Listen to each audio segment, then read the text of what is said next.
Hello, ladies and gents! After last week's rather spectacular ELC replay, there was actually a quite healthy discussion in the comments if it's worth moving on from the ELC towards the AMX 12t and then to the 1375. Now, neither of these light tanks are really popular, so one can understand the hesitation, even with those absolutely gorgeous machines at the end of this test tree. So, here is my solution to help those out in doubt. Today we are going to have a look at a rather juicy AMX 12t replay to show you what the machine can do, and on Friday we will have a full-blown review on the AMX 1375, comparing it to the other autoloaders at tier 7. But let's not get ahead of ourselves. Today is the focus on the AMX 12t, the tier 6 French light tank.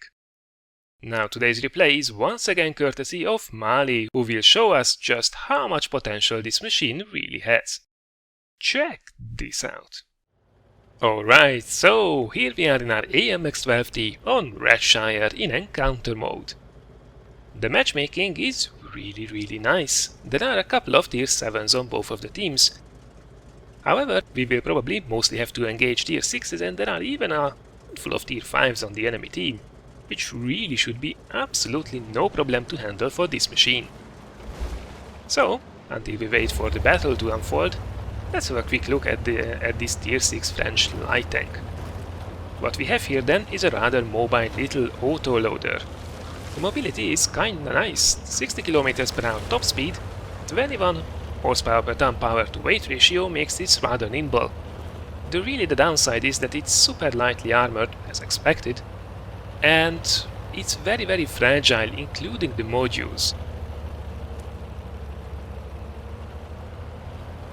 One of the downsides really is that you very easily get tracked and your engine knocked out from a single hit, which is basically a death sentence, and when that keeps happening to you over and over, it's something that will definitely be rather annoying. Something else that you also kinda see here is that you have rather limited gun depression. You only have 4 degrees at your disposal at the front of the tank, so that certainly will be a limitation working ridge lines like, for example, here. Now this is a rather cheeky thing to do. We get some nice shots at these enemies, but we are also exposing ourselves to all the tanks on the enemy ridge, and whoa! That guy has made a really aggressive move. Unfortunately, we get 2 hits into us, taking about a third of our health away.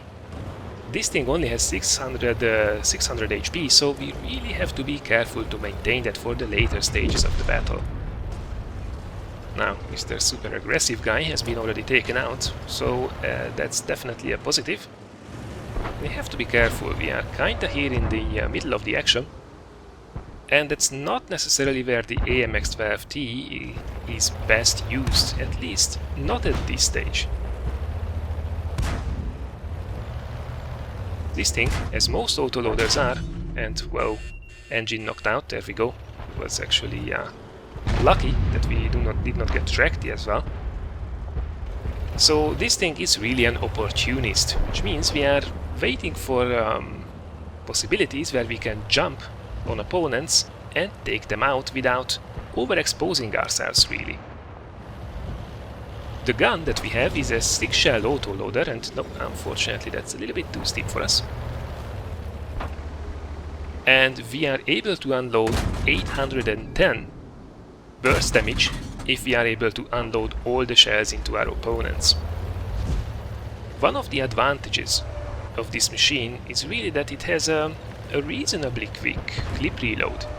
The base reload for the entire magazine is 19 seconds, which is not bad at all.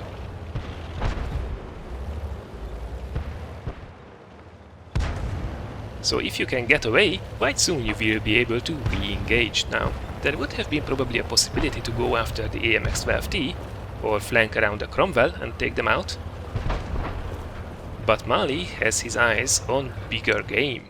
There is a KV-85 tier 6 heavy tank exposing the backside of its turret. If we can get some nice shots into it, that will be a very useful kill. So it's pressuring the middle heart. There we go.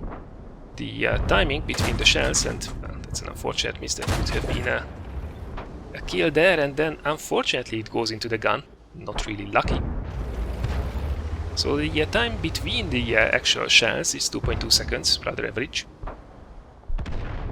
Come on, make this happen. There we go. Good shots into the VK, so this was not a bad clip after all. We are already on 1000 damage, which is kinda nice from a tier 6 light tank, really. So you did see as well that the gun elevation was a little bit lacking. It's only 12 degrees, which is a bit lackluster, really. And it seems we are still pushing our luck in the middle. I mean, if we can get to take out this VK, that would be a rather big relief, would pretty much free up the middle. We could go after the KV-85 as well. Come on, just one more hit. Oh, that's an unfortunate bounce. The penetration is actually not half bad, but it's definitely not amazing, and well, that was a pretty amazing bounce there. The tracks ate it, rather. So you have 144 millimeters at base, and you did also see Mali take 2 clips of APCR, which is quite understandable. Probably the biggest drawback for this machine is that it only has 5 magazines or clips. I always get confused which is the right one, so probably pretty much I will always upset people when I'm talking about autoloaders. Anyway, 5 magazines is all you have at your disposal, which means 30 shells, and that's not much at all. Again, the gun depression did play a little bit of a game with us.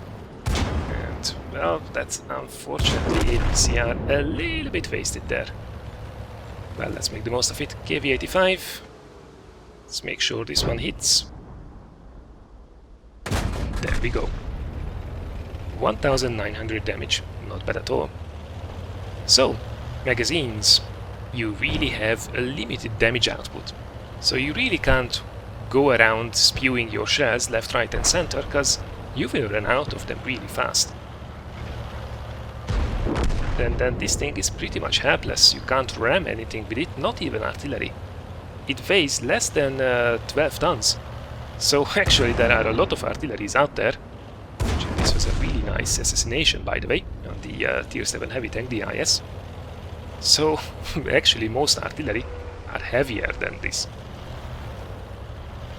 Alright, well, we have 3 AP shells remaining and 1 APCR. There are still 2 enemies left, an artillery and this AMX 12t. Now, hopefully we can get rid of this guy with a single shell, because probably the artillery is still full health. Now, this was a little bit risky there. We were pretty much offering ourselves for artillery on a silver plate. But I like what we are doing here. Circle around. We didn't break sight though in time, so we were pretty much visible, and oh, you really don't want to waste the shells like that. That's more like it. Quickly get out. Whoa, there was artillery. 130 HE damage. But we survived, and that means we can go after him. Now, ammunition loadout, unfortunately, as we did take 2 kinds of ammunition, means that we have 1 AP shell left and 1 APCR shell, and there will be about 19-second reload between the 2. And we are the last tank alive, so this will be tricky. Luckily, if we can get around artillery, we have a pretty good idea where he is. Shell definitely came from around A2, A3. Then, yeah, we should be able to outmaneuver him quite nicely. Then again, he can splash us to death as well. So this is still not one. Oh, there he is. Quick into cover. Shot has been made, and that means we only have to make sure that we stay at his back. And yeah, well, this would be playing with your food. This time though, there is really not much we can do. If we ram him, we'll take just as much damage as he would. But in a couple of seconds, it's all over.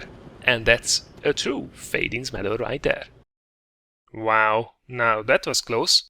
You don't see a true fade-ins medal every day, which made this victory all the more sweet.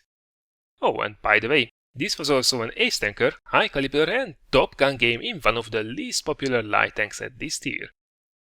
It's not so much that the 12t would be really bad on its own, it's more that there are just better alternatives out there that are also easier to use. But back to the results. 2400 damage and 6 kills is very respectable in this machine, especially as we had to spank some of the tier 7s as well to get there. For all this work we have been awarded with a close to 1400 base experience game. Oh, and by the way, the top performer on the enemy team was a 12t as well. Just saying. During these 8.5 minutes we fired every single round of ammunition, hitting 24 of those 30 shots fired and penetrating 20 of them.